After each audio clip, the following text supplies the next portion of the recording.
Hello and welcome to the channel. Be sure to like this video and subscribe to stay updated with all the latest news and insights. Let's dive into today's topic. What gives Packers fans hope after their loss to the Lions? It's true, the Green Bay Packers fell to the Detroit Lions once again.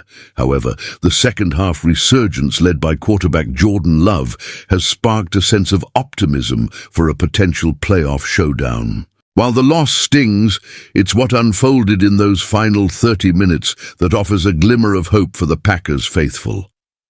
Green Bay, we see. The Detroit Lions have solidified their place as one of the most dominant teams in the NFC and arguably in the NFL. Even with a significant portion of their pass rush sidelined by injuries, 62% of their sacks and 69% of their quarterback hits, the Lions managed to edge out the Packers 34-31 in a thrilling Thursday night matchup. Despite the loss, the Packers' hopes for the postseason remain intact. Green Bay has an impressive history of making the playoffs, and there's little doubt they'll find their way back this year. But for Packers fans, the bigger question looms. Can this team realistically compete for a Super Bowl? After being swept by the Lions for the second time in 3 seasons, some may wonder if the Packers can rise to the occasion should they meet Detroit again. The answer lies in the dynamic second-half performance of Jordan Love.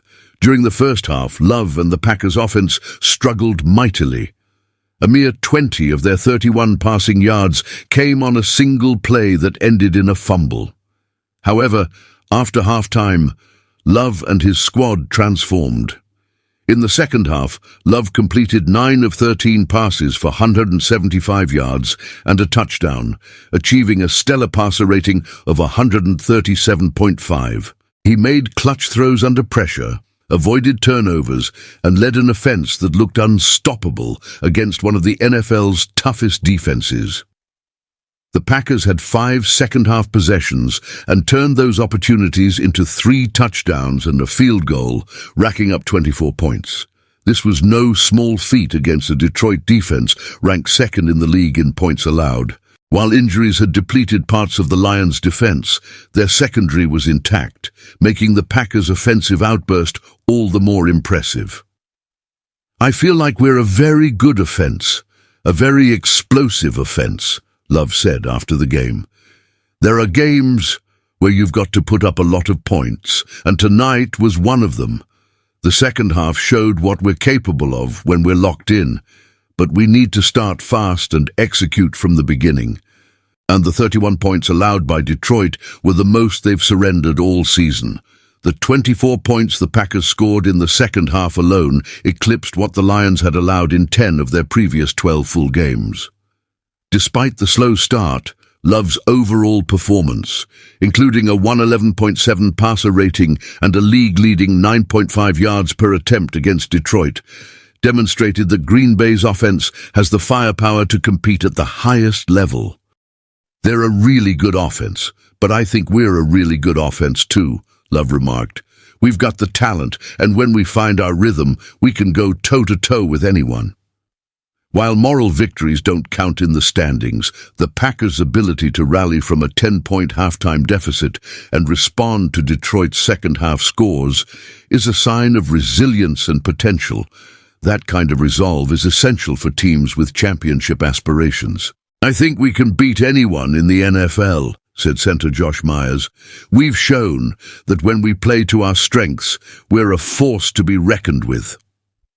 Tight end. Tucker Kraft echoed the sentiment. "Our goal is to keep building, to execute at a high level, and to win every game we play from here on out. We know what's at stake, and we're confident in our ability to rise to the occasion. We've got so much talent on this team, and it all starts with staying focused, practicing hard, and carrying that into game day. To earn another shot at the Lions, the Packers will need to string together wins and secure their playoff spot.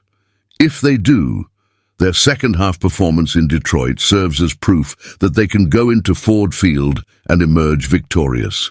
It's not about moral victories. It's about demonstrating the ability to rise to the challenge. On Thursday night, the Packers showed, at least offensively, that they're capable of just that.